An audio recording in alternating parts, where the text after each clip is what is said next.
আমার ফোনে ছেলের নাম হাজব্যান্ড সেভ করা দেখে অবাক হয়ে গেলাম গু। মোবাইল চার্জ দিতে গিয়ে দেখি ছেলে আমার ফোন হাতে নিয়ে কি যেন করছে। আমি জিজ্ঞেস করলাম, কি করছিস? সে বলল, মা, তোমার ফোনে কিছু সেটিংস ঠিক করছি। পরদিন কেউ ফোন করলে দেখি স্ক্রিনে হাজব্যান্ড কলিং লেখা আসছে। আমি অবাক হয়ে ফোন রিসিভ করলাম। ছেলে বলল, মা, আমি অফিস থেকে বলছি গু। ফোন কেটে আমি কন্টাক্ট লিস্ট চেক করলাম। দেখি ছেলের নাম হাজব্যান্ড করা। আমি তাকে ফোন করে জিজ্ঞেস করলাম, এটা কি করলি? সে হেসে বলল, মা, ভালো লাগছে না। আমি বললাম, কেন এমন করলি? সে বলল, মা, আমি চাই যখনই তুমি আমার ফোন পাবে তখন মনে হোক তোমার স্বামী ফোন করছে গু। সন্ধ্যায় বাড়ি ফিরে সে আমার কাছে এসে বলল, মা, আমি তোমাকে ভালোবাসি। আমি চাই তুমি আমাকে তোমার স্বামী হিসেবে ভাবো গু। আমি বললাম, তুই তো আমার ছেলে। সে বলল, মা, আমি তোমার ছেলে নই। আমি তোমার প্রেমিক। তুমি কি আমাকে বিয়ে করবে? আমার ফোনে তখনও হাজব্যান্ড লেখা জবলজবল করছিল। আমি জানতাম না কি বলবো। এই গল্পটি সম্পূর্ণ শুনলে আপনাদের পানি অটোমেটিক বের হয়ে যাবে, সো যত দ্রুত সম্ভব হাতের কাছে টিস্যু নিয়ে বসে পড়ো। বিছানার চাদর যেন নষ্ট না হয় সেটা সম্পূর্ণ খেয়াল রাখার অনুরোধ জানিয়ে গল্পটি এখন শুরু করব। তার আগে সর্বশেষ অনুরোধ, দয়া করে এমন পানি বের করার গল্প নিয়মিত শুনতে আমাদের চ্যানেলটি সকলেই সাবস্ক্রাইব করুন। ধন্যবাদ। হ্যালো বন্ধুরা, আমার নাম মিথিলা খান। আমার বয়স ৪৩ বছর। আমার স্বামীর নাম রাকিব খান, বয়স ৪৬ বছর। আমাদের ২ সন্তান, তানভীর আর রিমি। তানভীর ২০ বছর বয়সী, ইউনিভার্সিটিতে পড়ে। রিমি ১৩ বছর বয়সী, স্কুলে যায়। আসলে যেটা ঘটল সেটা বলার আগে বলি, তানভীর আমার খুব প্রিয় ছেলে। ছোটবেলা থেকেই সে আমার সাথে খুব ঘনিষ্ঠ ছিল। বাবার চেয়ে মায়ের সাথেই বেশি সময় কাটাত। রাকিব সারাদিন অফিসে থাকত, সন্ধ্যায় বাড়ি ফিরত। তাই তানভীর আমার সাথেই বড় হয়েছে। গত মাসের কথা। রাকিব অফিসের কাজে ঢাকায় গিয়েছে। সপ্তাহ খানেক থাকবে। রিমি তার বান্ধবীর বাড়িতে রাত কাটাতে গেছে। বাড়িতে শুধু আমি আর তানভীর। সেদিন রাতে আমি টিভি দেখছিলাম। তানভীর এসে আমার পাশে বসল। হঠাৎ করেই বলল, মা, আমি তোমাকে কিছু বলতে চাই। কি বলবি? আমি জিজ্ঞেস করলাম। মা, আমি জানি এটা খুব অদ্ভুত শোনাবে, কিন্তু আমি তোমাকে শুধু মা হিসেবে নয়, অন্যভাবেও ভালোবাসি গিয়ে। আমি চমকে উঠলাম। মানে? কি বলছিস তুই? মা, আমি তোমাকে একজন নারী হিসেবে দেখি। তোমার প্রতি আমার রোমান্টিক ফিলিংস আছে গি। আমার মাথা ঘুরে গেল। তানভীর, তুই কি বলছিস? আমি তোর মা। মা, আমি জানি এটা ভুল, কিন্তু আমি নিজেকে সামলাতে পারছি না। রাতে ঘুমাতে পারি না। সারাক্ষণ তোমার কথাই ভাবি। আমি উঠে দাঁড়ালাম। তানভীর, তুই কি বলছিস সেটা তুই নিজেই বুঝতে পারছিস? আমি তোর মা। মা, আমি জানি এটা ভুল, কিন্তু আমার মন বলছে তুমি আমার জন্য তৈরি। আমিও তোমার জন্য তৈরি। আমি হতভম্ব হয়ে গেলাম। কি বলবো বুঝতে পারছিলাম না। তানভীর উঠে আমার কাছে এলো। মা, আমি জানি এটা হঠাৎ করে শুনছ, কিন্তু আমি অনেক দিন ধরেই এই কথাটা বলতে চাইছিলাম গ। তানভীর, তুই পাগল হয়ে গেছিস? আমি তোর মা। এটা কিভাবে সম্ভব? মা, তুমি কি আমাকে ভালোবাসো না? অবশ্যই ভালোবাসি। তুই আমার ছেলে গি। না মা, আমি বলছি অন্যভাবে। একজন পুরুষ হিসেবে আমাকে কেমন লাগে? আমি আর কিছু বলতে পারলাম না। রুম থেকে বেরিয়ে এলাম। সারারাত ঘুমাতে পারলাম না। এটা কি হচ্ছে? আমার ছেলে কি বলছে? পরদিন সকালে তানভীর আমার কাছে এলো। মা, গতকাল রাতে যা বলেছি সেজন্য দুঃখিত, কিন্তু আমার কথাগুলো ভেবে দেখো গ। তানভীর, এটা একেবারেই ভুল। তুই আমার ছেলে। এমন কথা আর কখনো বলবি না গি। মা, আমি জানি এটা সমাজে গ্রহণযোগ্য নয়, কিন্তু আমার হৃদয় যা বলছে সেটাই সত্যি গ। কিন্তু এরপর যা ঘটল সেটা আরও অদ্ভুত। তানভীর আমাকে বলল, মা, আজ সন্ধ্যায় একটা জায়গায় যেতে হবে। তুমি আমার সাথে আসবে? কোথায়? এটা একটা সারপ্রাইজ। তুমি আসবে? আমি ভাবলাম হয়তো সে তার ভুল বুঝতে পেরেছে, তাই রাজি হয়ে গেলাম। সন্ধ্যায় তানভীর আমাকে নিয়ে শহরের বাইরে একটা পুরানো বাড়িতে গেল। বাড়িটা দেখতে ভুতুড়ে লাগছিল। চারিদিকে জঙ্গল। এখানে কেন এলাম? আমি জিজ্ঞেস করলাম। মা, আমার একজন বন্ধুর বাড়ি। সে একটা ব্যাপারে সাহায্য করবে গু। বাড়ির ভিতরে ঢুকে দেখি একটা বুড়ো লোক বসে আছে। তার চোখ দুটো খুব অদ্ভুত, যেন জ্বলজ্বল করছে। এই হলেন আমার মা। তানভীর বুড়োর সাথে আমার পরিচয় করিয়ে দিল। বুড়ো আমাকে দেখে হাসল। আহ, খুব সুন্দর। তানভীর ঠিকই বলেছে গু। কি ঠিক বলেছে? আমি জিজ্ঞেস করলাম। বাবা, আপনি কাজটা শুরু করুন, তানভীর বলল। বুড়ো একটা মোমবাতি জ্বালাল। তারপর কিছু অদ্ভুত মন্ত্র পড়তে শুরু করল। আমি বুঝতে পারছিলাম না কি হচ্ছে। হঠাৎ করে আমার মাথা ঘুরতে শুরু করল। চোখে ঝাপসা দেখতে লাগলাম। তানভীর, কি হচ্ছে আমার? আমি চিৎকার করলাম। মা, ভয় পেজো না। সব ঠিক হয়ে যাবে। আমি অজ্ঞান হয়ে পড়লাম। যখন জ্ঞান ফিরল, দেখি আমি একটা অন্ধকার ঘরে, হাত পা বাঁধা। তানভীর আমার সামনে দাঁড়িয়ে। তানভীর, এটা কি করেছিস? আমাকে ছাড়। মা, আমি তোমাকে ছাড়ব। কিন্তু তার আগে তুমি আমার কথা শোনো গু। কি কথা? তুই আমাকে বেঁধে রেখেছিস কেন? মা, ওই বুড়ো একজন তান্ত্রিক। সে আমাকে বলেছে কিভাবে তোমার মন পরিবর্তন করা যায়। আমার বুক ধড়ফড় করতে লাগল। মানে? মা, সে বলেছে তোমার উপর একটা মন্ত্র করতে হবে। তাহলে তুমি আমাকে স্বামী হিসেবে মেনে নেবে গি। তানভীর, তুই একটা পাগল। আমাকে এখনই ছাড়। না মা, আমি তোমাকে ছাড়ব না যতক্ষণ না তুমি আমার কথা মানো গ। তখন বুড়ো ঘরে ঢুকল।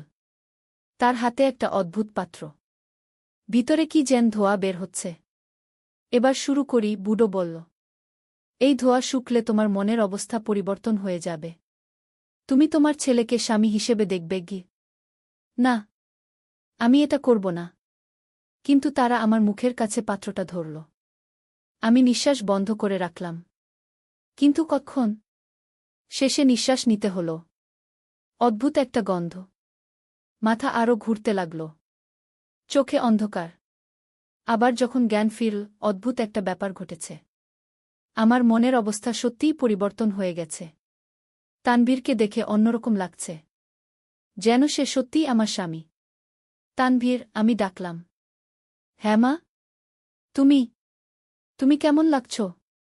তানভীর হাসল। কেমন লাগছি মা? খুব, খুব ভালো। যেন তুমি সত্যিই আমার গু। আমি নিজেই থেমে গেলাম। এটা কি ভাবছি আমি? সত্যিই তোমার কি মা? আমার আমার স্বামী গু। তানভীর খুশিতে লাফিয়ে উঠল। সত্যি মা? তুমি আমাকে স্বামী হিসেবে দেখছ? হ্যাঁ। কিন্তু এটা কি হলো? আমার মন কেন এমন হলো? বুড়ো হেসে বলল, এটাই তো তন্ত্রের শক্তি। মনকে পরিবর্তন করা যায়। তানভীর আমার বাঁধন খুলে দিল। আমি উঠে দাঁড়ালাম। অদ্ভুত লাগছিল। সত্যিই তানভীরকে আলাদা মনে হচ্ছিল। চলো মা, বাড়ি যাই, তানভীর বলল। রাস্তায় যেতে যেতে তানভীর বলল, মা, এবার তুমি আমাকে স্বামী বলে ডাকবে? আমি আমি জানি না। এটা অদ্ভুত লাগছে গু। কিন্তু তোমার মন তো বলছে আমি তোমার স্বামী গু। সত্যিই তাই। আমার মন বলছিল তানভীর আমার স্বামী। কিন্তু বুদ্ধি বলছিল সে আমার ছেলে। বাড়ি পৌঁছে তানভীর বলল, মা, আজ থেকে তুমি আমাকে তানভীর না বলে স্বামী বলবে গি। কিন্তু তানভীর গু। না, স্বামী বলো গু। স্বামী, আমি বললাম। অদ্ভুত লাগল। কিন্তু মনে হচ্ছিল এটাই ঠিক। তানভীর খুশি হয়ে আমাকে জড়িয়ে ধরল। আমি তোমাকে খুব ভালোবাসি। সে রাত আমরা একসাথে টিভি দেখলাম। তানভীর আমার পাশে বসে আমার হাত ধরে রাখল। অদ্ভুত লাগছিল, কিন্তু ভালো লাগছিল। কিন্তু পরদিন সকালে যা হলো সেটা আরও অদ্ভুত। আমি ঘুম থেকে উঠে দেখি তানভীর আমার বিছানায় পাশে শুয়ে আছে। তানভীর, তুই এখানে কেন? আমি তোমার স্বামী। স্বামী স্ত্রী একসাথে না শুলে কেমন হয়? আমি চমকে উঠলাম। কিন্তু তুই তো আমার গু। আমি তোমার স্বামী। ভুলে গেছ? সত্যিই আমার মন বলছিল তানভীর আমার স্বামী। কিন্তু এটা তো ভুল। কিন্তু হঠাৎ ঘটনার মোড় পুরোপুরি পাল্টে গেল। সেদিন দুপুরে রাকিব ফিরল। সে ঢাকা থেকে তাড়াতাড়ি ফিরে এসেছে।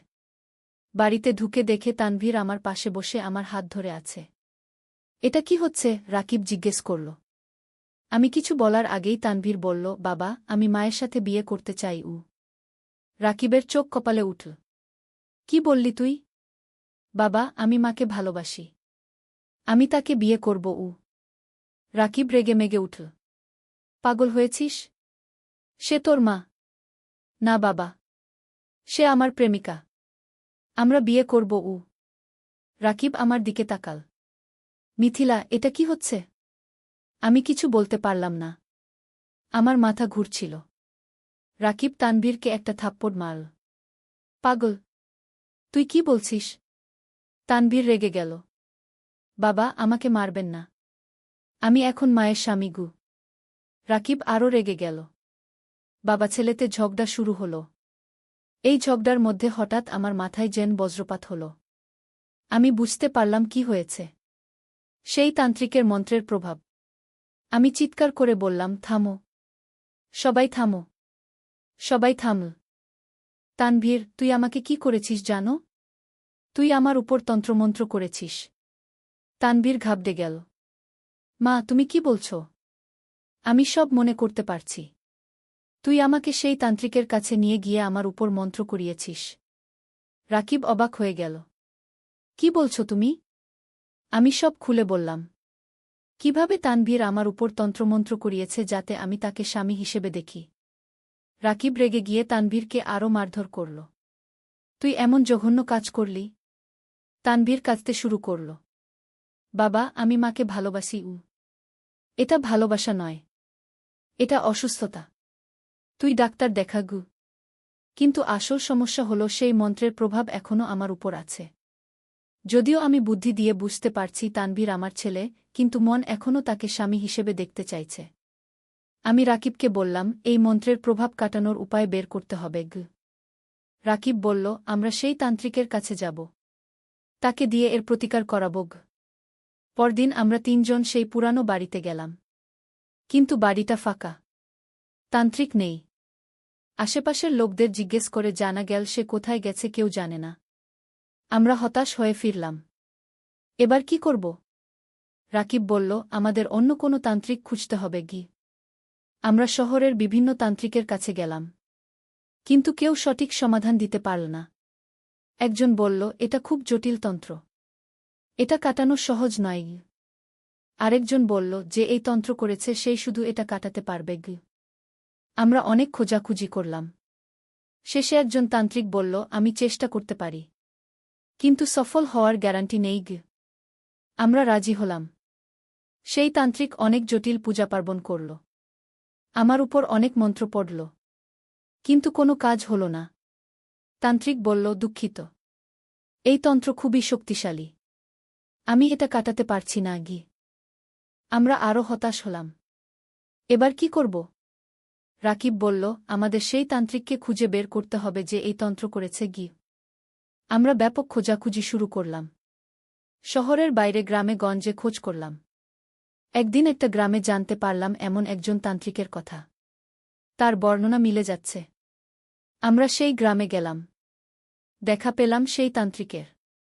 সেই বুড়ো। তাকে দেখে আমি চিৎকার করলাম, এই আমার উপর তন্ত্র করেছে। রাকিব তার গলা ধরে বলল, তুই আমার স্ত্রীর উপর যে তন্ত্র করেছিস সেটা কাটিয়ে দে। বুড়ো হেসে বলল, কাটাবো কেন? তোমার ছেলেই তো আমাকে বলেছিল এই তন্ত্র করতে। রাকিব আরও রেগে গেল। তুই এখনই কাটিয়ে দে, নইলে পুলিশে দেব। বুড়ো ভয় পেয়ে গেল। আচ্ছা আচ্ছা, কাটিয়ে দিচ্ছি। সে আবার সেই একই রকম পূজা শুরু করল। কিন্তু এবার উল্টো মন্ত্র। আমাকে আবার সেই অদ্ভুত ধোঁয়া শুকতে হল। কিছুক্ষণ পর আমার মাথা ঝিমঝিম করতে লাগল। তারপর সব স্বাভাবিক হয়ে গেল। আমি তানভীরের দিকে তাকালাম। এবার সে আবার আমার ছেলে। আর কোনো অদ্ভুত অনুভূতি নেই। তানভীর, আমি বললাম। হ্যাঁ মা? তুই এমন জঘন্য কাজ কেন করলি? তানভীর মাথা নিচু করল। মা, আমি তোমাকে ভালোবাসতাম। ভালোবাসা এভাবে হয় না। তুই আমার ছেলে। আমি তোর মা। রাকিব বলল, চলো বাড়ি যাই। পরে এই নিয়ে কথা বলব। বাড়ি ফিরে এলাম। কিন্তু সবকিছু স্বাভাবিক হলেও আমার মনে একটা অস্বস্তি রয়ে গেল। কিভাবে আমার নিজের ছেলে আমার সাথে এমন করতে পারল? সেদিন রাতে রাকিব আমাকে বলল, মিথিলা, তানভীরকে কাউন্সেলিং করাতে হবে। তার মানসিক চিকিৎসা দরকার। আমি রাজি হলাম। পরদিন আমরা একজন সাইকিয়াট্রিস্টের কাছে গেলাম। ডাক্তার তানভীরের সাথে অনেকক্ষণ কথা বলল। তারপর আমাদের বলল, তানভীরের অয়েডিপাস কমপ্লেক্স আছে। এটা একটা মানসিক সমস্যা। চিকিৎসায় ভালো হয়ে যাবে। আমরা স্বস্তি পেলাম। তানভীরের নিয়মিত চিকিৎসা শুরু হল। কিন্তু আসল ঘটনা এখানেই শেষ নয়। এরপর যা ঘটেছে সেটা আরও অদ্ভুত। কয়েকদিন পর আমি দেখলাম তানভীর আবার অদ্ভুত আচরণ করছে। কিন্তু এবার আমার সাথে নয়, রিমির সাথে।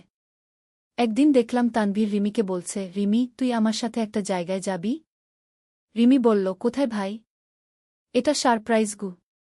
আমার সন্দেহ হল। আমি তাদের পিছু নিলাম।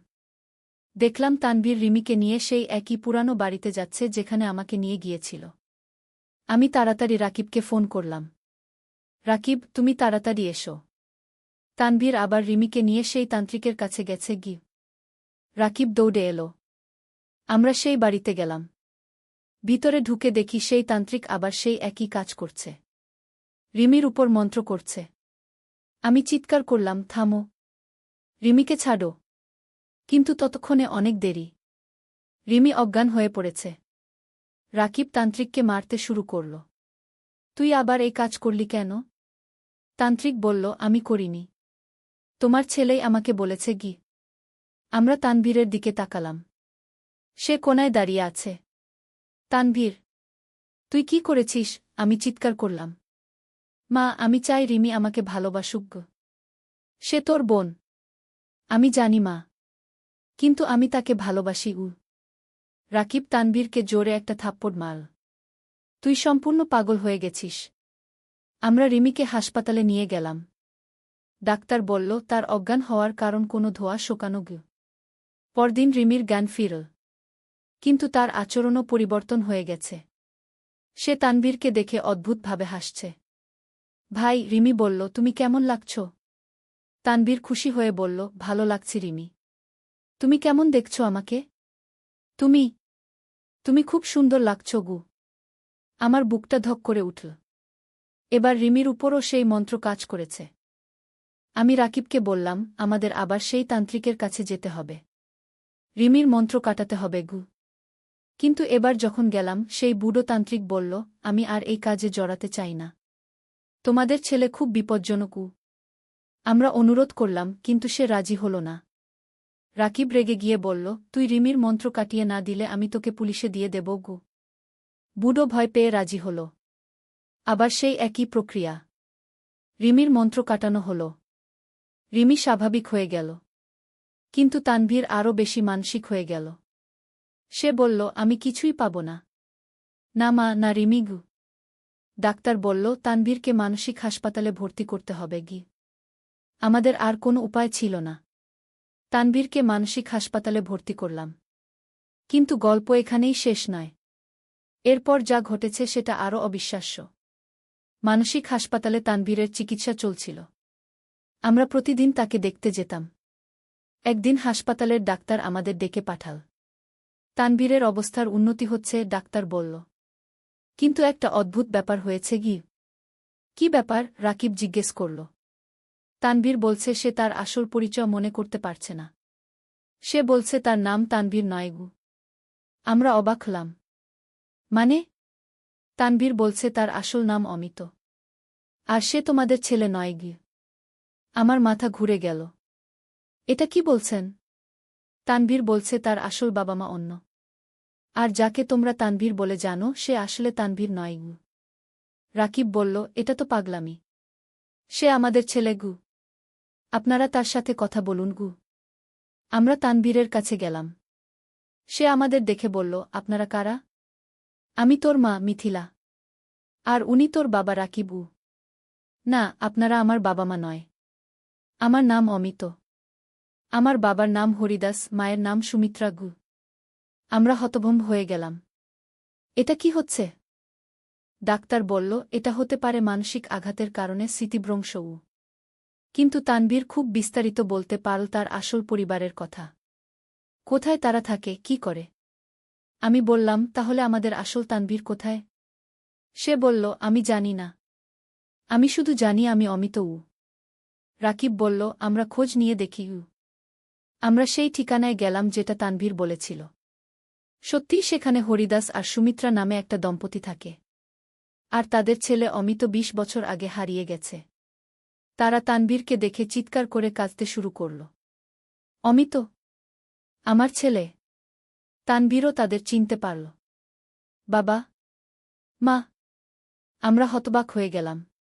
তাহলে যাকে আমরা ১৯ বছর ধরে আমাদের ছেলে বলে জানতাম সে আসলে অন্যের ছেলে? হরিদাস বলল, ২০ বছর আগে আমার ছেলে হারিয়ে গিয়েছিল। তখন তার বয়স ছিল মাত্র ১ বছর। আমার মনে পড়ল, ১৯ বছর আগে আমরা তানভীরকে পেয়েছিলাম। তখন সে খুব ছোট। আমরা ভেবেছিলাম কেউ তাকে ফেলে দিয়ে গেছে। সুমিত্রা বলল, আমি জানতাম আমার ছেলে একদিন ফিরে আসবে। কিন্তু এখন প্রশ্ন হল, আমাদের আসল ছেলে তানভীর কোথায়? অমিত বলল, আমি মনে করতে পারি আমাকে একটা লোক চুরি করেছিল। তারপর আপনাদের কাছে এনে দিয়েছিল। রাকিব বলল, কেন? সে বলেছিল আপনাদের ছেলে মারা গেছে। তাই আপনাদের দুঃখ কমানোর জন্য আমাকে এনে দিয়েছে। আমার চোখে অন্ধকার দেখলাম। মানে আমাদের আসল ছেলে তানভীর মারা গেছে? অমিত মাথা নাড়ল। হ্যাঁ। সে বলেছিল তানভীর অসুস্থ হয়ে মারা গেছে। আর আমাকে নিয়ে এসে আপনাদের বলেছিল এই তানভীর। আমি কাঁদতে শুরু করলাম। আমাদের আসল ছেলে তানভীর মারা গেছে ১৯ বছর আগেই।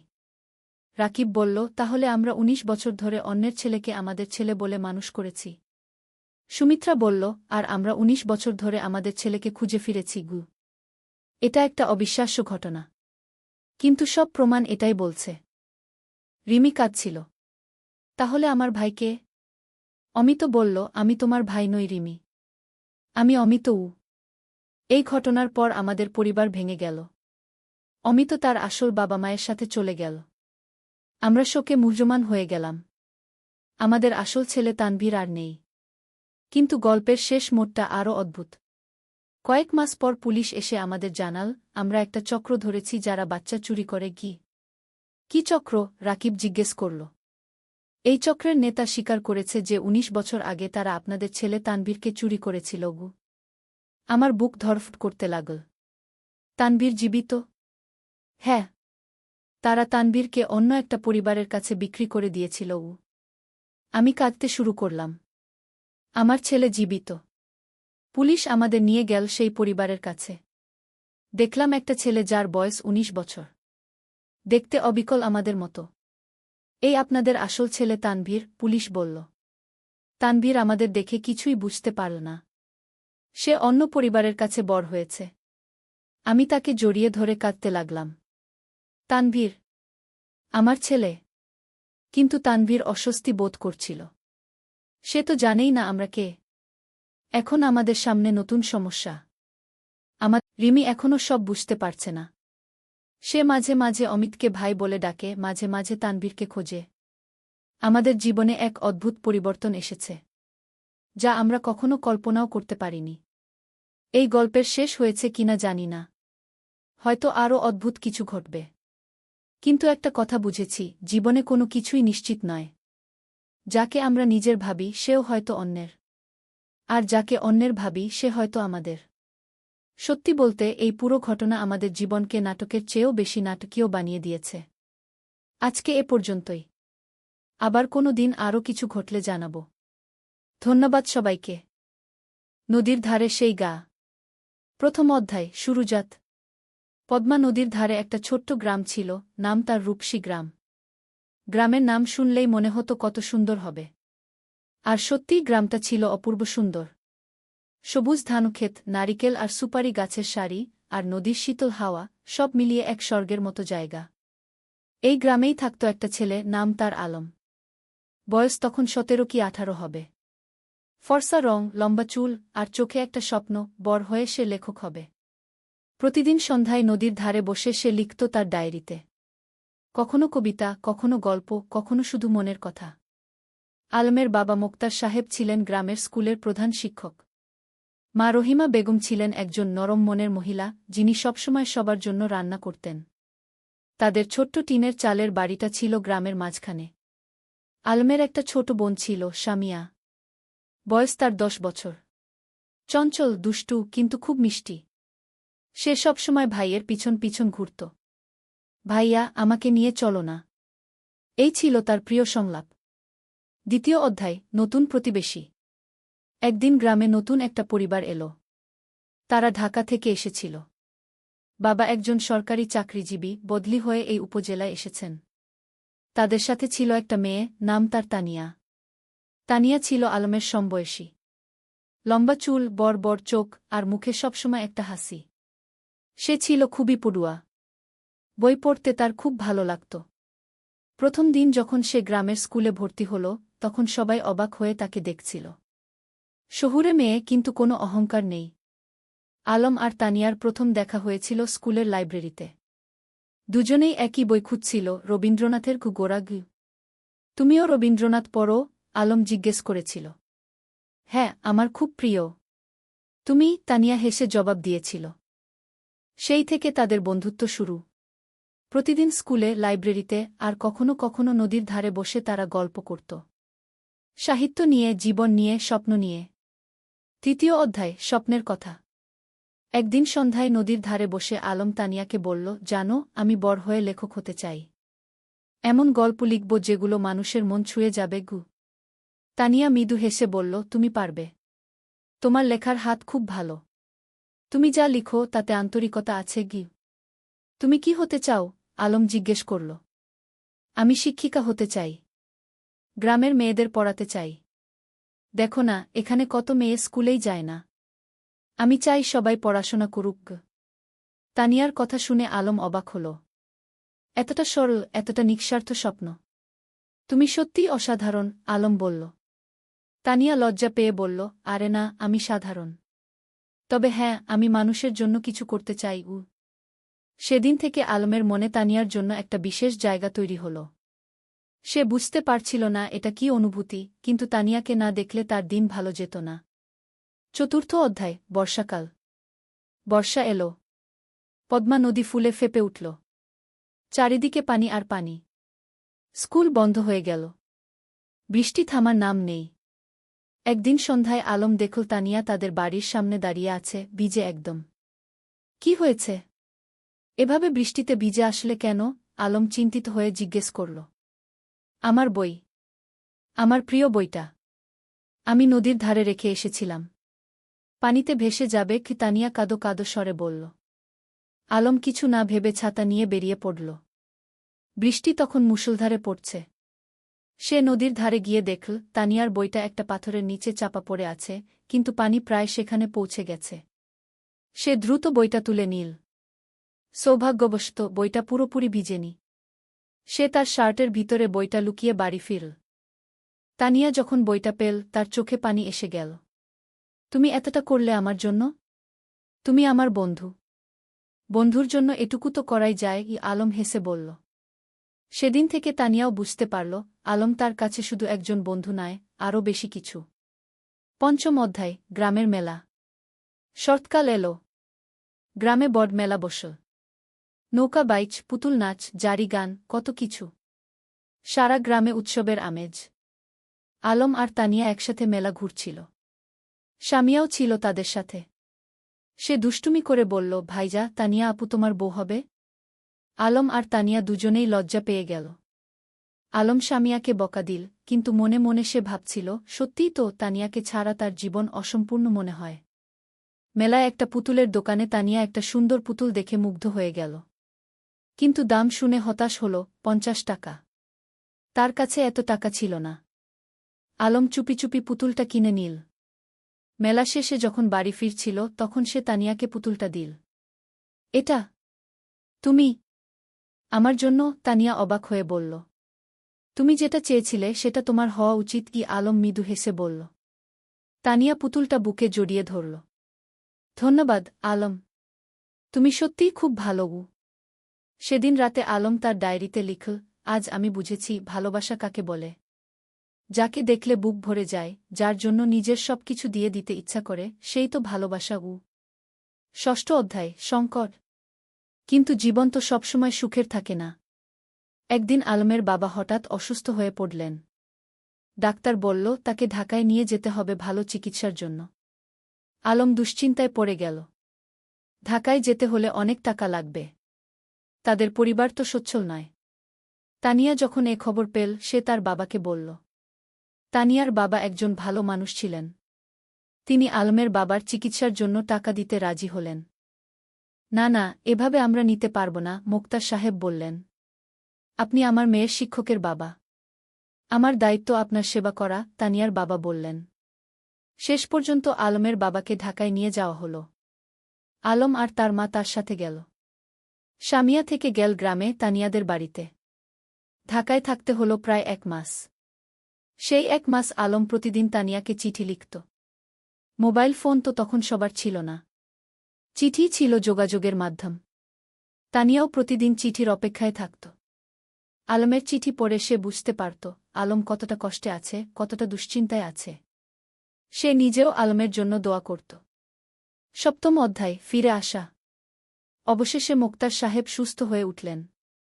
ডাক্তার বললেন এখন তিনি বাড়ি যেতে পারবেন। কিন্তু সতর্ক থাকতে হবে। যেদিন আলম গ্রামে ফিরল, সেদিন পুরো গ্রাম খুশিতে আত্মহারা। সবাই মোক্তার সাহেবকে দেখতে এল। তানিয়াও এলো সামিয়াকে নিয়ে। আলম তানিয়াকে দেখে বলল, তোমার চিঠিগুলো আমাকে শক্তি দিয়েছে। ঢাকায় যখন খুব কষ্ট লাগত, তখন তোমার চিঠি পড়ে আবার ভালো লাগত। আমি জানতাম তুমি ফিরে আসবে। আমি বিশ্বাস রাখিনি, হারাইনি, তানিয়া মৃদু হেসে বলল। সেদিন বিকেলে নদীর ধারে বসে আলম তানিয়াকে বলল, তানিয়া, আমি তোমাকে কিছু বলতে চাই। বলো, তানিয়া বলল। আমি তোমাকে ভালোবাসি। ঢাকায় থাকার সময় প্রতিটা মুহূর্তে তোমার কথা মনে পড়েছে। তুমি ছাড়া আমার জীবন অর্থহীন। তানিয়া কিছুক্ষণ চুপ করে রইল। তারপর বলল, আমিও তোমাকে ভালোবাসি আলম। কিন্তু আমরা এখনো ছোট। আমাদের পড়াশোনা শেষ করতে হবে, নিজেদের প্রতিষ্ঠিত করতে হবে। তারপর আমরা একসাথে থাকব। আলম তার কথা শেষ করল। হ্যাঁ, একসাথে থাকব, তানিয়া হেসে মাথা নাড়ল। অষ্টম অধ্যায়, সময়ের পরীক্ষা। পরের কয়েক বছর দ্রুত কেটে গেল। আলম আর তানিয়া দুজনেই খুব ভালো ছাত্র ছিল। এসএসসি পরীক্ষায় দুজনেই জিপিএ 5 পেল। এরপর তারা ঢাকায় কলেজে ভর্তি হল। আলম নটরডেম কলেজে আর তানিয়া হলিক্রস কলেজে। গ্রাম ছেড়ে শহরে আসতে হল। শহরের জীবন ছিল অন্যরকম। ব্যস্ততা, ভিড়, শব্দ, সবকিছু গ্রামের থেকে আলাদা। কিন্তু আলম আর তানিয়া তাদের লক্ষ্য থেকে বিচলিত হল না। প্রতি সপ্তাহান্তে তারা দেখা করত। কখনো রমনা পার্কে, কখনো টিএসসিতে, কখনো কোনো বইয়ের দোকানে। তারা একে অপরকে উৎসাহ দিত, সাহস দিত। এইচএসসি পরীক্ষায়ও দুজনেই ভালো ফল করল। আলম ঢাকা বিশ্ববিদ্যালয়ে বাংলা সাহিত্যে ভর্তি হল, আর তানিয়া শিক্ষা বিভাগে। কিন্তু বিশ্ববিদ্যালয়ের জীবনে নতুন চ্যালেঞ্জ এল। রাজনীতি, সেশনজট, আর্থিক সংকট, নানা সমস্যা। কখনো কখনো আলমের মনে হতো সে হয়তো লেখক হতে পারবে না। তানিয়াও মাঝে মাঝে হতাশ হতো। কিন্তু তারা একে অপরকে সাহায্য করত। আলম যখন হতাশ হতো, তানিয়া তাকে মনে করিয়ে দিত তার স্বপ্নের কথা। তানিয়া যখন ভেঙে পড়ত, আলম তাকে শক্তি যোগাত। নবম অধ্যায়, স্বপ্ন পূরণের পথে। স্নাতক শেষ করার পর আলম একটা পত্রিকায় চাকরি পেল। সাংবাদিক হিসেবে। বেতন খুব বেশি না, কিন্তু লেখার সুযোগ ছিল। সে ফিচার লিখত, গল্প লিখত। তানিয়া একটা স্কুলে শিক্ষিকা হিসেবে যোগ দিল। তার স্বপ্ন ছিল গ্রামে ফিরে যাওয়া, কিন্তু সে জানত এখনও সময় হয়নি। আগে অভিজ্ঞতা অর্জন করতে হবে। একদিন আলম একটা প্রকাশনা সংস্থায় তার লেখা গল্পের পাণ্ডুলিপি জমা দিল। সে একটা উপন্যাস লিখেছিল, নদীর ধারে সেই গাগ। এটা ছিল তাদের নিজেদের গল্প, তাদের গ্রামের গল্প। কয়েক মাস পর প্রকাশক ফোন করলেন। আপনার বই আমরা প্রকাশ করতে চাই। গল্পটা খুব সুন্দর, আবেগময়। আলম বিশ্বাস করতে পারছিল না। তার স্বপ্ন সত্যি হচ্ছে। সে প্রথমেই তানিয়াকে খবরটা দিল। আমি জানতাম তুমি পারবে। তুমি তো সত্যিই লেখক। তানিয়া খুশিতে আটখানা। বইটা প্রকাশিত হওয়ার পর বেশ সাড়া পড়ে গেল। পাঠকরা ভালো সাড়া দিল। সমালোচকরাও প্রশংসা করল। 10ম অধ্যায়, ঘরে ফেরা। 5 বছর পর আলম আর তানিয়া সিদ্ধান্ত নিল তারা গ্রামে ফিরে যাবে। ঢাকায় তারা যা অর্জন করতে চেয়েছিল তা করেছে। এখন সময় এসেছে নিজেদের শেকডে ফিরে যাওয়ার। তারা বিয়ে করল। সাদামাটা অনুষ্ঠান, কিন্তু পূর্ণ আন্তরিকতায়। পুরো গ্রাম এসেছিল তাদের বিয়েতে। তোমরা আমাদের গর্ব, মুক্তার সাহেব আবেগে বললেন। বিয়ের পর তারা গ্রামেই থেকে গেল। আলম লেখালেখি চালিয়ে গেল। সে গ্রামের গল্প লিখত, সাধারণ মানুষের গল্প। তার বই পরপর সফল হতে লাগল। তানিয়া গ্রামে একটা স্কুল খুল। বিনামূল্যে গরিব মেয়েদের পড়াতে লাগল। সে তার স্বপ্ন পূরণ করছিল। একাদশ অধ্যায়, নতুন প্রজন্ম। 3 বছর পর তাদের একটা মেয়ে হল। নাম রাখল রূপা। ছোট্ট, ফুটফুটে, ঠিক যেন তানিয়ার মতো। রূপা বড় হতে লাগল গ্রামের মুক্ত পরিবেশে। নদীর ধারে খেলা, মাঠে দৌড়ানো, গাছে চড়া, সবকিছু। আলম তাকে গল্প শোনাত, তানিয়া তাকে পড়াত। একদিন রূপা জিজ্ঞেস করল, বাবা, তুমি আর মা কিভাবে পরিচিত হলে? আলম হেসে বলল, সেটা একটা লম্বা গল্প মা। একদিন তোমাকে পুরো গল্প শোনাবগু। এখন শোনাও না, রূপা জেদ করল। আলম তানিয়ার দিকে তাকাল। তানিয়া হেসে মাথা নাড়ল। ঠিক আছে, শোনো তাহলে। অনেক বছর আগে এই নদীর ধারে 2টো ছেলে মেয়ে পরিচিত হয়েছিল। দ্বাদশ অধ্যায়, পূর্ণতা। বছর কেটে গেল। আলমের বই এখন দেশজুড়ে জনপ্রিয়। সে একজন প্রতিষ্ঠিত লেখক। কিন্তু খ্যাতি তাকে বদলায়নি। সে এখনও সেই সরল, বিনলি আলম। তানিয়ার স্কুল এখন বড় হয়েছে। শত শত মেয়ে সেখানে পড়ছে। অনেকে এখন কলেজে, বিশ্ববিদ্যালয়ে। তানিয়া তাদের সবার কাছে একজন আদর্শ। একদিন সন্ধ্যায় নদীর ধারে বসে আলম তানিয়াকে বলল, তুমি জানো, এই জায়গাটাই আমার সবচেয়ে প্রিয়। এখানেই আমরা প্রথম একসাথে বসেছিলাম, স্বপ্নের কথা বলেছিলাম। আর এখন সেই স্বপ্ন পূরণ হয়েছে, তানিয়া বলল। শুধু পূরণই না, আরও বেশি কিছু পেয়েছি। তোমাকে পেয়েছি, রূপাকে পেয়েছি, এই সুন্দর জীবনটা পেয়েছি। রূপা তখন দৌড়ে এসে তাদের কোলে বসল। বাবা, আমি বড় হয়ে তোমার মতো লেখক হব। আলম হেসে মেয়ের মাথায় হাত বুলিয়ে দিল। তুমি যা হতে চাও তাই হবে মা। আমরা তোমার পাশে আছি। সূর্য তখন অস্ত যাচ্ছে নদীর ওপারে। লালকমলা আকাশ, নদীর শীতল বাতাস, আর পরিবারের উষ্ণতা, এর চেয়ে সুন্দর আর কি হতে পারে? ত্রয়োদশ অধ্যায়, গ্রামের উন্নয়ন। আলম আর তানিয়া শুধু নিজেদের নিয়েই ব্যস্ত ছিল না, তারা পুরো গ্রামের উন্নয়ন নিয়ে ভাবত। আলম তার লেখালেখি থেকে যা আয় করত, তার একটা অংশ গ্রামের উন্নয়নে ব্যয় করত। তারা গ্রামে একটা লাইব্রেরি খুল। হাজার হাজার বই নিয়ে। গ্রামের যে কেউ এসে বই পড়তে পারত। ছোট ছেলেমেয়েরা বিকেলে এসে বই পড়ত, গল্প শুনত। জ্ঞানী শক্তি, আলম সবসময় বলত। আমরা যদি আমাদের নতুন প্রজন্মকে শিক্ষিত করতে পারি, তাহলে গ্রাম এমনিতেই উন্নত হবে। তানিয়া তার স্কুলে শুধু পড়াশোনাই শেখাত না, জীবন দক্ষতাও শেখাত। মেয়েদের শেখাত কিভাবে আত্মবিশ্বাসী হতে হয়, কিভাবে নিজের মতামত প্রকাশ করতে হয়, কিভাবে স্বাবলম্বী হতে হয়। শিক্ষা মানে শুধু বই পড়া নয়, তানিয়া বলত। শিক্ষা মানে জীবনকে বুঝতে শেখা, মানুষ হয়ে ওঠা। গ্রামের মানুষ তাদের এই প্রচেষ্টায় খুব খুশি ছিল। যারা আগে মেয়েদের স্কুলে পাঠাতে চাইত না, তারাও এখন পাঠাতে শুরু করেছে। একদিন গ্রামের প্রবীণ হাজী সাহেব আলমকে বললেন, বাবা, তোমরা আমাদের গ্রামের জন্য যা করছ, সেটা আল্লাহ কবুল করুন। তোমরা না থাকলে আমাদের গ্রাম এখনও অন্ধকারেই থাকত। আলম বিনয়ের সাথে বলল, চাচা, আমরা তো এই গ্রামেরই সন্তান। আমাদের দায়িত্ব এই গ্রামের সেবা করা। চতুর্দশ অধ্যায়, বাধা আর সংগ্রাম। কিন্তু জীবন তো সবসময় মসৃণ পথে চলে না। একদিন গ্রামে একটা বড় সমস্যা দেখা দিল। পদ্মা নদীর ভাঙন শুরু হল। প্রতিদিন নদী গ্রামের জমি গিলে খাচ্ছে। অনেক পরিবার তাদের বাড়িঘর হারাচ্ছে। ফসলের জমি নদীতে তলিয়ে যাচ্ছে। মানুষ আতঙ্কিত। আলম আর তানিয়া বসে থাকল না। তারা একটা সভা ডাকল। পুরো গ্রামের মানুষ এল। আমরা যদি একসাথে কাজ করি, তাহলে আমরা নদীর ভাঙন রোধ করতে পারব, আলম বলল। আমাদের সরকারের কাছে দরখাস্ত দিতে হবে, আমাদের নিজেদেরও কিছু পদক্ষেপ নিতে হবে। তারা একটা কমিটি গঠন করল। জেলা প্রশাসকের কাছে দরখাস্ত দিল। সংবাদপত্রে লিখল। আলম তার লেখনীর মাধ্যমে এই সমস্যা তুলে ধরল সারা দেশে। কয়েক মাসের সংগ্রামের পর সরকার নড়েচড়ে বসল।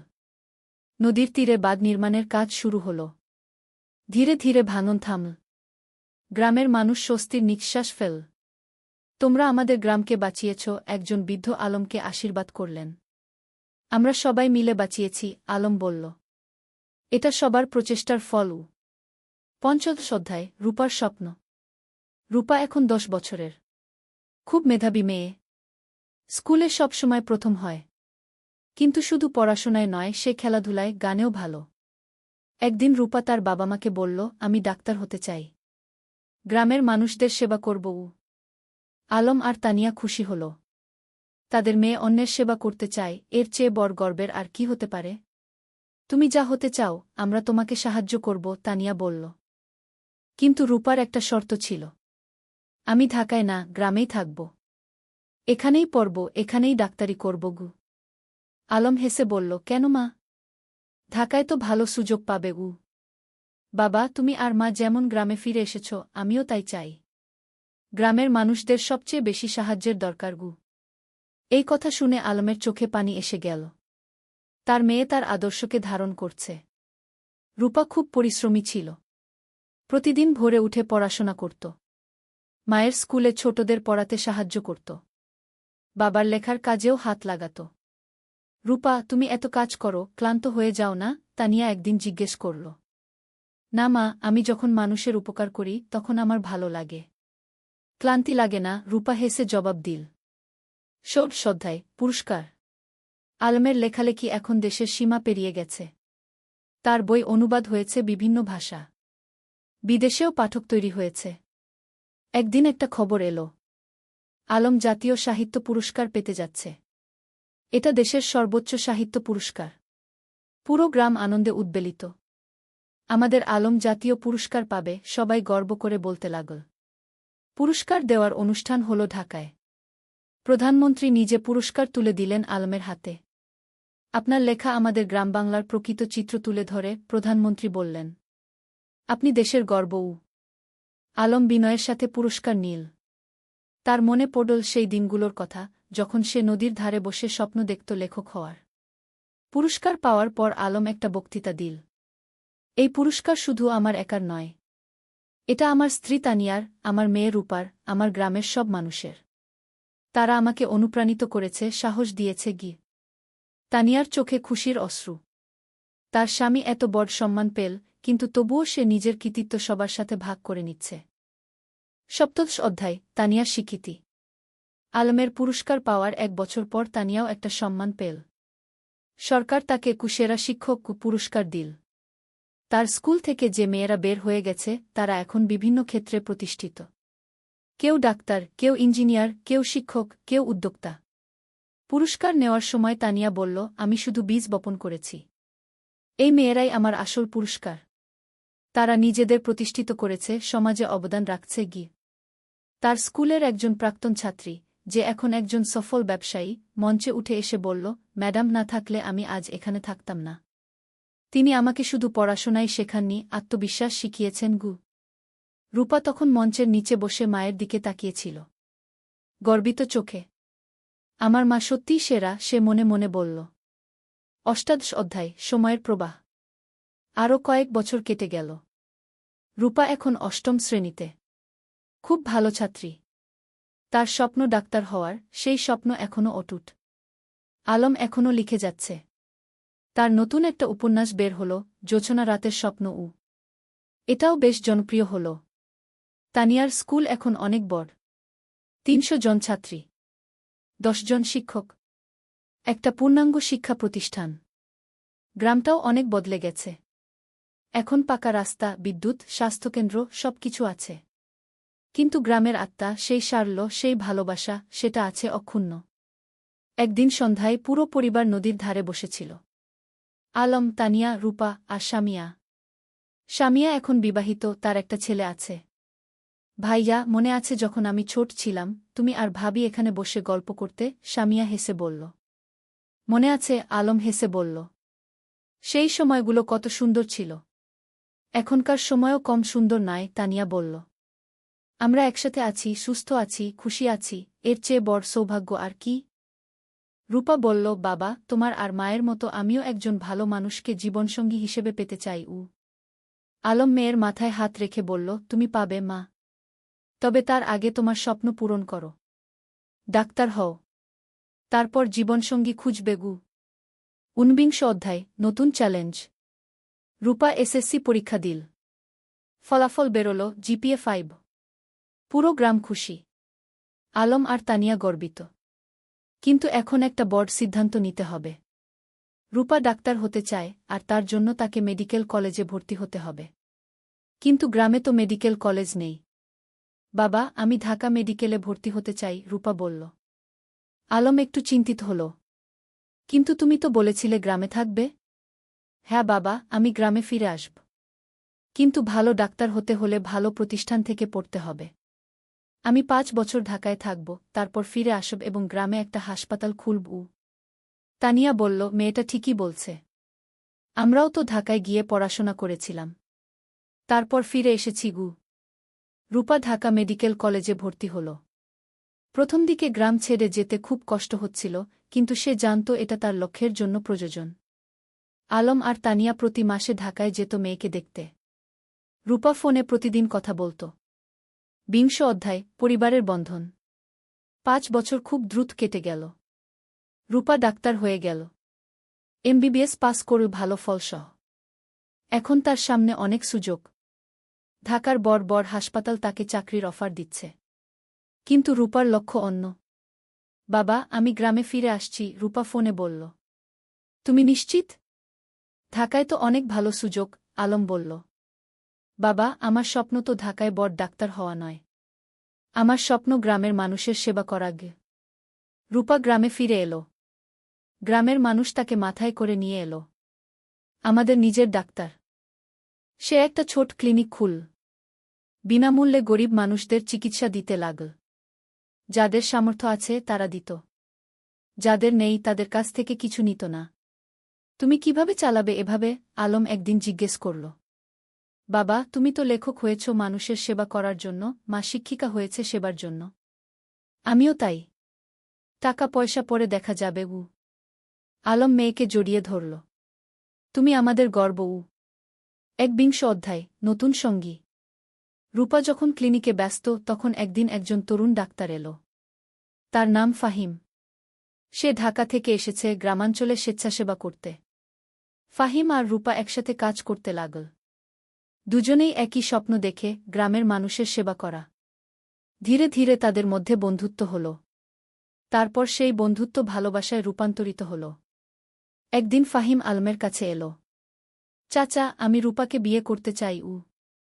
আলম হেসে বলল, তুমি কি রূপাকে জিজ্ঞেস করেছ? হ্যাঁ, সে রাজি, ফাহিম লজ্জা পেয়ে বলল। তানিয়া খুশিতে আটখানা। আমার মেয়ে একজন ভালো মানুষ পেয়েছে। রূপা আর ফাহিমের বিয়ে হল। সাদামাটা কিন্তু আন্তরিক অনুষ্ঠান। পুরো গ্রাম এসেছিল। বিয়ের পর তারা দুজন মিলে ক্লিনিক চালাতে লাগল। তারা স্বপ্ন দেখে গ্রামে একটা বড় হাসপাতাল করার। 20 অধ্যায়, 3 প্রজন্ম। 2 বছর পর রূপার একটা ছেলে হল। নাম রাখল আয়ান। আলম আর তানিয়া দাদা-দাদি হল। দেখো আমাদের নাতি, আলম আবেগে বলল। তানিয়া শিশুটিকে কোলে নিয়ে বলল, এই শিশু আমাদের ভবিষ্যৎ। এর জন্যই তো আমরা এত কাজ করছি। এখন বাড়িতে 3 প্রজন্ম। আলমতানিয়া, রূপা, ফাহিম আর ছোট্ট আয়ান। প্রতিদিন সন্ধ্যায় তারা একসাথে বসে। আলম গল্প বলে, তানিয়া গান শোনায়, রূপা দিনের কাজের গল্প বলে। একদিন আয়ান যখন একটু বড় হল সে জিজ্ঞেস করল, দাদু তুমি কি করো?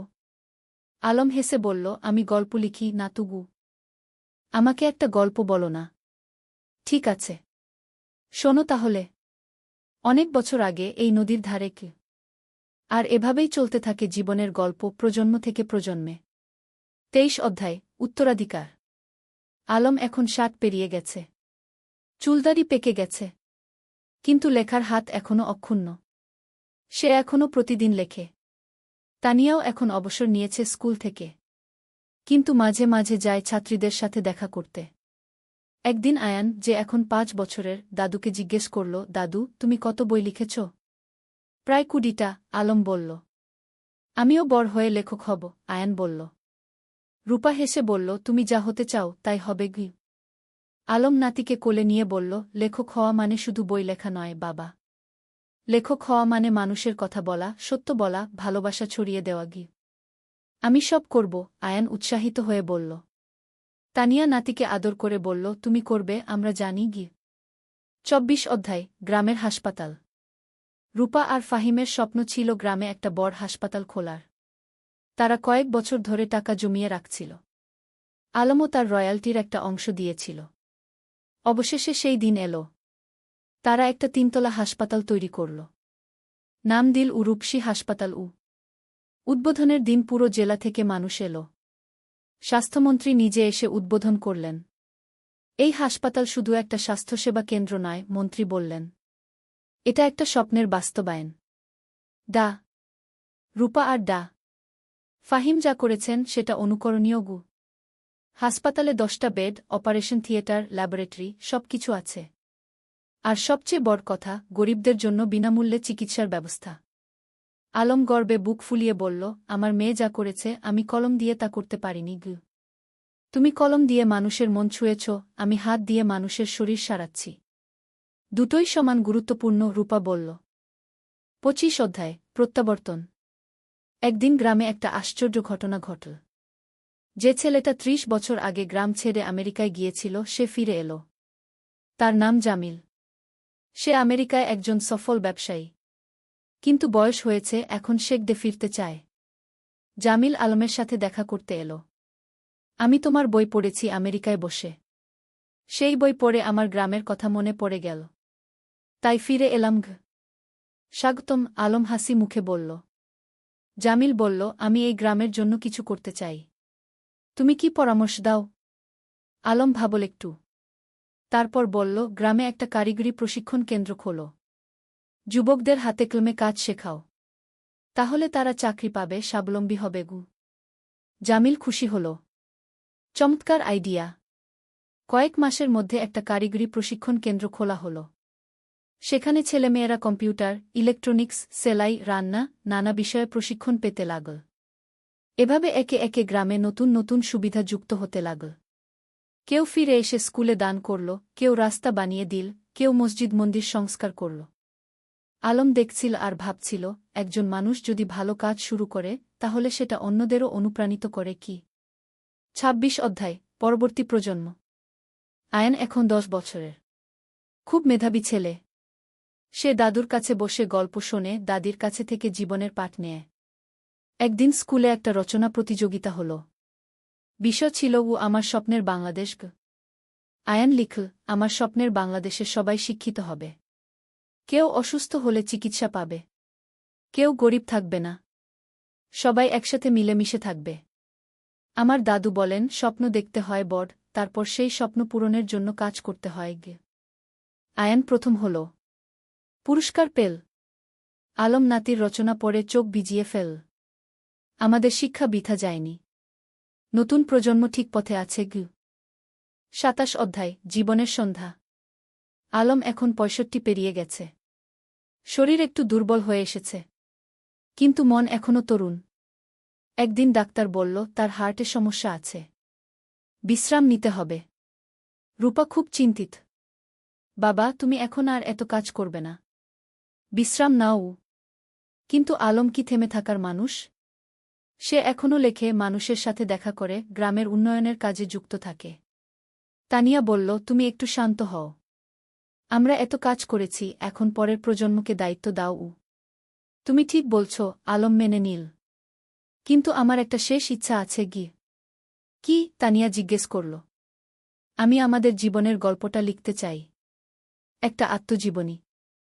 যাতে পরের প্রজন্ম জানতে পারে আমরা কিভাবে স্বপ্ন দেখেছিলাম, কিভাবে সেই স্বপ্ন পূরণ করেছিলাম গু। তুমি লেখো, তানিয়া হেসে বলল। আমি তোমাকে সাহায্য করব। ২৮ অধ্যায় শেষ বই। পরের ৬ মাস আলম লিখল তার জীবনের গল্প। নদীর ধারে সেই গা, একটি জীবন কথা কি নাম দিল। বইটাই ছিল তাদের প্রথম দেখা, প্রথম প্রেম, সংগ্রাম, সফলতা, ব্যর্থতা, সবকিছু। বই প্রকাশিত হওয়ার পর দেশজুড়ে সাড়া পড়ে গেল।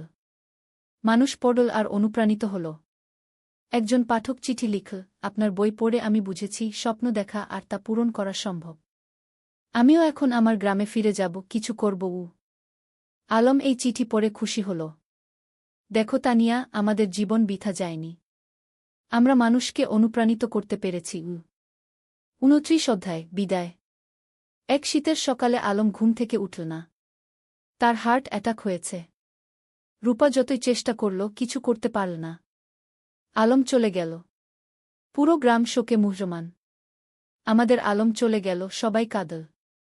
তানিয়া কান্নায় ভেঙে পড়ল। তুমি আমাকে একা ফেলে চলে গেলে? রূপা মাকে সান্ত্বনা দিল। মা, বাবা চলে যায়নি। তার লেখায় সে বেঁচে আছে। তার কাজে সে বেঁচে আছে। আমাদের মধ্যে সে বেঁচে আছে। গিয়ে আলমের জানাজায় হাজার হাজার মানুষ এল। তাকে সমাহিত করা হল গ্রামের কবরস্থানে, নদীর পাশে, যেখানে সে জীবনের অনেকটা সময় কাটিয়েছে। 30 অধ্যায়, উত্তরাধিকার, শেষ অধ্যায়। আলমের মৃত্যুর পর তানিয়া ভেঙে পড়েনি। সে আরও শক্ত হয়েছে। আলম চলে গেছে, কিন্তু তার স্বপ্ন চলে যায়নি। আমাকে সেই স্বপ্ন বাঁচিয়ে রাখতে হবে। সে গ্রামের লাইব্রেরিটাকে কি আলম স্মৃতি লাইব্রেরিকে নাম দিল। সেখানে আলমের সব বই রাখা হল। রূপা হাসপাতালে আরও বেশি মনোযোগী হল। বাবা চাইতেন আমি মানুষের সেবা করি। আমি তাই করব। ফাহিম তার পাশে থেকে সাহায্য করল। আয়ান, যে এখন 15 বছরের, দাদুর মতো লিখতে শুরু করল। সে গল্প লেখে, কবিতা লেখে। একদিন আয়ান তানিয়াকে তার লেখা একটা গল্প দেখাল। গল্পের নাম দাদুর স্বপ্ন। তানিয়া পড়ল। চোখে পানি এলো। তোমার দাদু বেঁচে আছে তোমার মধ্যে। বছরের পর বছর কেটে গেল। গ্রামটা আরও উন্নত হল। কিন্তু আলমকে কেউ ভুলল না। প্রতি বছর তার জন্মদিনে গ্রামে একটা সাহিত্য উৎসব হয়। তরুণ লেখকরা আসে, তাদের লেখা পড়ে। তানিয়া এখন 80 পেরিয়ে গেছে। কিন্তু এখনও প্রতিদিন স্কুলে যায়। ছাত্রীদের দেখে আসে। একদিন এক তরুণী তানিয়াকে জিজ্ঞেস করল, ম্যাডাম, আপনার আর আলম স্যারের গল্পটা কি সত্যি? তানিয়া হেসে বলল, হ্যাঁ, প্রতিটা শব্দ সত্যি। আমরা স্বপ্ন দেখেছিলাম, আর সেই স্বপ্ন পূরণ করেছিলাম। আমিও কি পারব? তরুণী জিজ্ঞেস করল। অবশ্যই পারবে, তানিয়া দৃঢ়তার সাথে বলল। শুধু স্বপ্ন দেখো, তারপর সেই স্বপ্ন পূরণের জন্য কাজ করো। আর কখনো হাল ছেড়ো না। সেদিন সন্ধ্যায় নদীর ধারে বসে তানিয়া আকাশের দিকে তাকাল। আলম, তুমি কি দেখছ? আমরা যা শুরু করেছিলাম তা এখনো চলছে। তোমার স্বপ্ন বেঁচে আছে। নদীর জল কুলকুল করে বয়ে যাচ্ছে। বাতাসে যেন আলমের কণ্ঠস্বর ভেসে এলো, আমি জানতাম তুমি পারবে। আমরা একসাথে এই স্বপ্ন দেখেছিলাম, তুমি তা বাঁচিয়ে রেখেছ। ধন্যবাদ, তানিয়া। তানিয়া হাসল। চোখে পানি, কিন্তু মুখে হাসি। ধন্যবাদ তোমাকে, আলম। তুমি আমার জীবনকে অর্থবহ করেছিলে। সমাপ্তি। এই ছিল আলম আর তানিয়ার গল্প। দুটো সাধারণ মানুষ, যারা অসাধারণ স্বপ্ন দেখেছিল।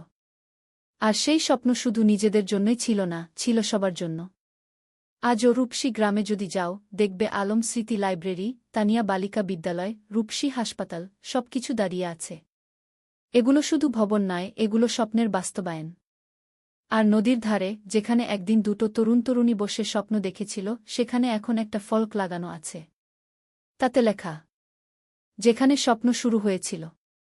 আলম ও তানিয়া, দুই স্বপ্নদ্রষ্টা, দুই সেবক, যারা প্রমাণ করেছেন স্বপ্ন দেখলে এবং কাজ করলে সবকিছুই সম্ভব।